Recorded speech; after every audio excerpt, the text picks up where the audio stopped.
On In Radio, on Omni Studio, and wherever you get your podcasts, I'm James Crid.land, the radio futurologist. In the UK, the curiously named 3 mobile phone network has just announced something called Go Binge. It's a new service that lets you watch Netflix, listen to music, service Deezer and SoundCloud for the moment, but these services won't come out of your monthly data allowance. In Australia, Optus offers zero-rated access to rather more music services like Spotify, Google Play Music and iHeartRadio, and TV like Netflix, ABC iView and Stan. And in the US, T-Mobile, or is it T-Mobile?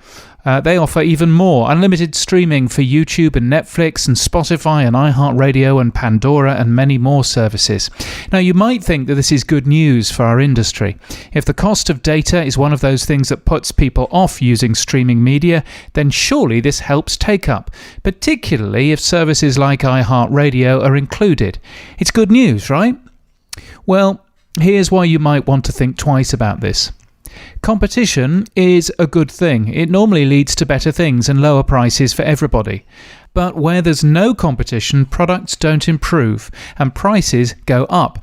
Just look at a typical American cable internet connection.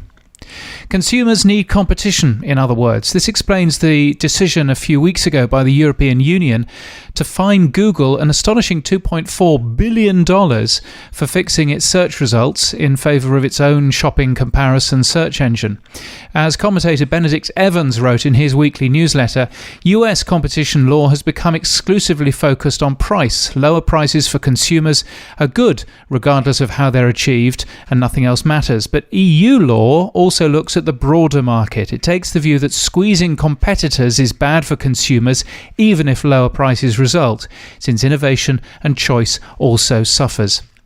The World Wide Web has operated on a level playing field ever since it was invented by a Brit, by the way, and Amazon launched in a garage with family members and friends stuffing packages for the mailman, yet access to Amazon's website worked in exactly the same way as access to anyone else's. Zero rating means that the next Amazon, the next Pandora or the next Netflix won't get the same access. In effect, it'll cost consumers more to access small, innovative startups, since they'll inevitably be the ones that aren't zero-rated. The success or failure of a new web service might be driven by a cell phone company's decision on whether to zero-rate it. Now, in radio, of course, we're used to anti-competitive practices from our regulators. Ofcom, ACMA, the CRTC or the FCC keep available broadcast licenses scarce, and in many countries they regulate content, format and competition. Now, these rules can sometimes be helpful to radio companies, but most are continually arguing for more relaxed regulation because it makes running successful businesses easier. So before we celebrate these zero-rated mobile tariffs, we should probably reflect that this makes online radio subject to controls dictated by commercial terms, not government legislation. You can get my weekly newsletter at james.crid.land and daily podcast news at podnews.net. And whatever you're doing this week, stay safe and keep listening.